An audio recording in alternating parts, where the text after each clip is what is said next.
What's up, y'all? I'm Tom, and this is Like a Math Class. In this video, we've got a full agenda for you. So we're going to be looking at how do I pull different quantities from a set group? How many different combinations can I make from it? I'm going to look at Pascal's triangle and how that relates to the combinations. And then we're going to look to see how can we calculate an individual piece within Pascal's triangle. Let's get to it. What are combinations? It's when you have a group of a set number of items or individuals and you want to see all the possible subgroupings that you can make from that main group. So if I want to select out one or two or three items or individuals from a grouping, what are all the different options that I could have? What are all the different combinations? What are all the different pairings or matchings that I could have within there? Now, the other thing to keep in mind with this is that order does not matter, which means, let's say I've got my cat, my dog, and my goldfish, and I wanted to pick two pets at random. If I picked my cat and then my dog, or if I picked my dog and then my cat, those two things would be considered the same thing, the same subgrouping. It doesn't matter if the dog gets picked first or the cat gets picked first. I'm considering that group the same. Now, if I did care which one got picked first, that's called a permutation, and we'll take care of that in another video. So let's start with something pretty straightforward. And we're going to say we've got two items in a group. We're going to let R equal the number of individuals in the subgrouping. So here I'm going to create a little table. We'll call this R, and then our other column will be the number of groups possible. So let's say I've got two items in a group. Now, R could be three things. I've got three choices for R.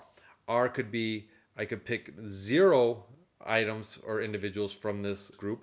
I could pick 1 item from this group, or I could pick 2 items from this group. If I had this grouping and I said my R value, the number of individuals I want to pick from this subgroup is 0, then I really have only one option. That option is nothing. So the number of possible subgroups is 1. That 1 is nothing. It's kind of odd to think of it that way, but the number of possibilities that I have for taking nothing out is 1. Now, what if I took 1 out? Well, I could choose either A or I could choose B, so I would have 2 options there. And what if I wanted to take 2 things out at once? Well, I would have A and B, and there's only one possible subgroup there, and that's going to contain A and B. So this is my number of groups possible if I've got 2 things in here. So I'm going to put this down here. I'm going to create a little table, and I'm going to erase this and start over again. Now, I did not put, going on the same idea, if I had only one, let's say I didn't even have this B. Let's say I just had A, and my R options are going to be 0 and 1 again.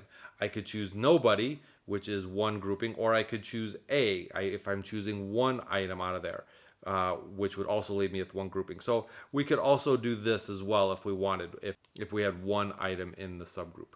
Now, what happens if I have 3 items in the group? Well, again, I could take 0 items from this group for my new subgroup. I could take one selection from in there. I could take 2 items from within there. I could take 3 items from within there. So if I chose nobody, as we've seen, that's going to be 1. If I wanted to choose just one individual from this group, I could choose A, I could choose B, I could choose C. So that would be 3 different possibilities.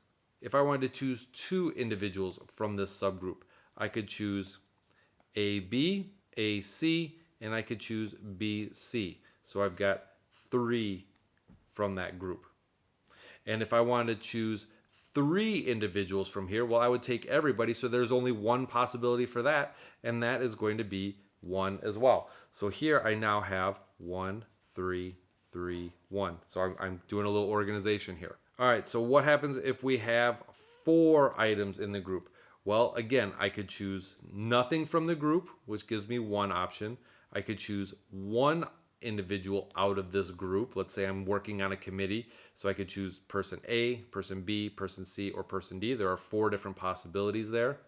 What happens if I wanted to choose 2 individuals from there?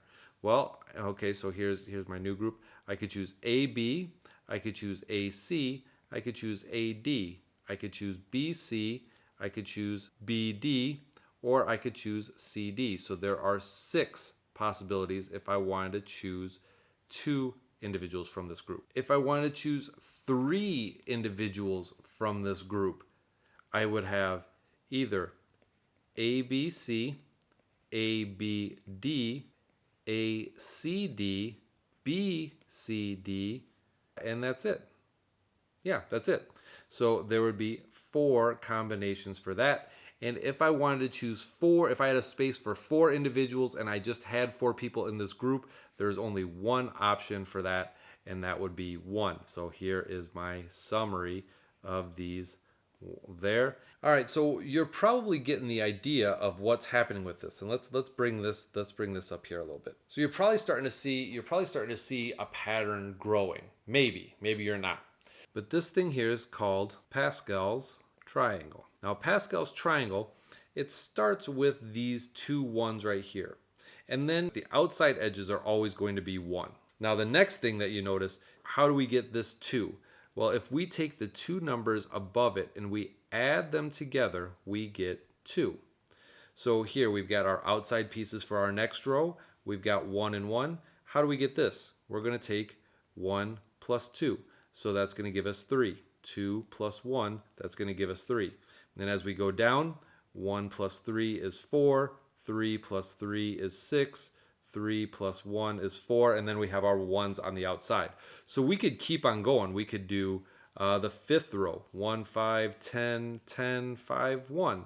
We could do 1, 6, 15, 20, 15, 6, 1. And what you're going to notice is that this would continue to happen if we had an increased number of people in a group. So if we had 5 people here and we wanted to list out what are the possibilities of picking 0 people, one person from this group, 2 people from this group, 3 people from this group, and so on, we would see that we end up with the same numbers that we would down here. Now, I would encourage you, if you don't quite believe me, try it, and you'll see that you get 1, 5, 10, 10, 5, and 1 possibilities if you follow the same patterns like we did with the group of 2 and the group of 3 and the group of 4. Now, here's something else that's kind of cool about Pascal's triangle. This is the number of people in the group. This would be like if we had only 1 person in the group. You could pick 0 people or you could pick 1. So there's 1 person in the group. Here there are 2 people in the main group. Here there are 3 people. Here there are 4 people. Here there are 5 people. Here there are 6 people in the groups. And here's another kind of cool thing is down here through the diagonal, this is our R. R equals 0 is right here. R equals 1 is going to be right here. R equals 2 is going to be right here. R equals 3 is right here. R equals 4 is right here. And R equals 5 right here. And then, of course, R equals 6 would be our last one. So here we can see we've got the number of the groups, the number of people in the groups, and then we've got the number that we're selecting from the groups. Now, if you've worked with Pascal's triangle before and you find this kind of insightful, make sure you give me a like. If you haven't worked with Pascal's triangle before, wow, that was pretty amazing. You can give me a like too, so we can spread it across YouTube and share this video with other people. Now, we write these combinations in 2 or 3 different ways. The first way that you'll often see the combinations written is N, a C here, and we'll do our R as green. So this N here, this is the total number of items in the group. So that's our N, right? That's what we said right here.